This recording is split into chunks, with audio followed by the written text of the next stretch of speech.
Shalom, Bapak Ibu Saudara yang dikasihi oleh Tuhan. Selamat malam. Puji Tuhan, kiranya damai sejahtera dan sukacita selalu mengalir dalam kehidupan kita, pribadi lepas pribadi. Puji Tuhan, renungan pada malam hari ini saya beri tema lebih tajam dari pedang bermata dua, yang terambil dalam Ibrani pasalnya yang keempat, ayat yang pertama sampai ayat yang ke-13. Pada malam hari ini kita akan fokus pada ayat yang ke-12. Firman Tuhan, sebab firman Allah hidup dan kuat dan lebih tajam daripada pedang bermata dua manapun. Ia menusuk amat dalam sampai memisahkan jiwa dan roh, sendi-sendi dan sumsum. Ia sanggup membedakan pertimbangan dan pikiran hati kita. Pedang bermata dua adalah salah satu senjata andalan tentara Romawi di zaman dahulu. Ia memiliki panjang sekitar 0,75 meter dengan kedua sisi dan ujungnya tajam. Bila ada seseorang sedang mengayunkan pedang itu, tidak ada orang yang berani mendekat. Bila ia tetap nekat mendekat, pastilah akan terluka parah dan kemungkinan bisa mati. Dengan senjata itulah bangsa Romawi mampu menaklukkan musuh-musuhnya.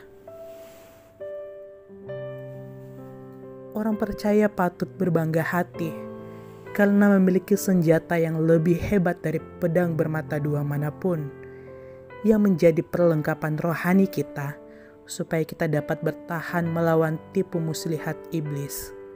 Efesus 6 ayat yang ke-11 berkata, kenakanlah seluruh perlengkapan senjata Allah supaya kamu dapat bertahan melawan tipu muslihat iblis. Senjata yang mampu menghancurkan iblis dan bala tentaranya.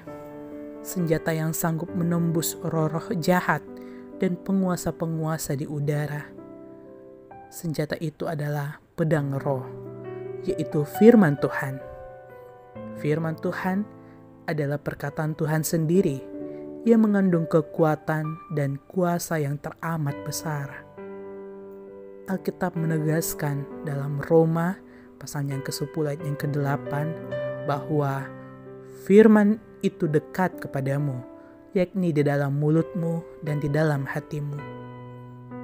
Sudahkah kita menggunakan pedang roh itu untuk melawan kuasa si jahat dan menahan setiap serangannya setiap hari? Betapa dahsyatnya jika firman Tuhan tersebut kita perkatakan dengan iman. Sebab ada tertulis, Yesaya pasalnya yang ke-55 ayat yang ke-11. Demikianlah firmanku yang keluar dari mulutku. Ia tidak akan kembali kepadaku dengan sia-sia, tetapi ia akan melaksanakan apa yang kukehendaki dan akan berhasil dalam apa yang kusuruhkan kepadanya.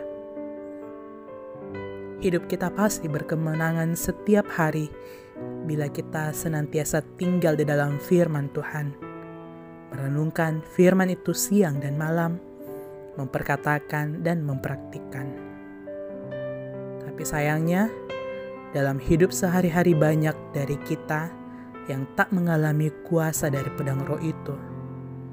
Karena kita menggunakan mulut kita bukan untuk memperkatakan firman Tuhan, melainkan memperkatakan perkataan-perkataan yang sia-sia.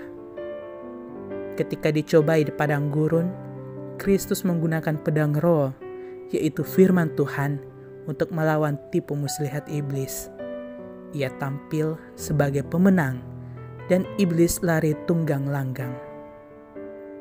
Sebagai kesimpulan, alami kedahsyatan kuasa firman Tuhan dengan memperkatakan di segala situasi.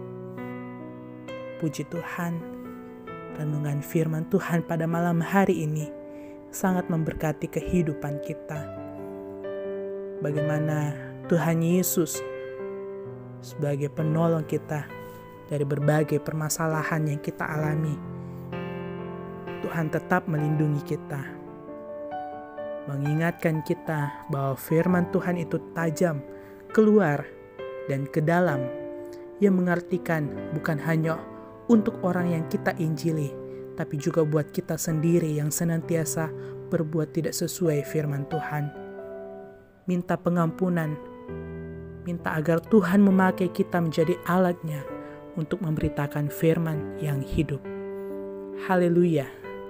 Tuhan Yesus memberkati kita semua. Amin.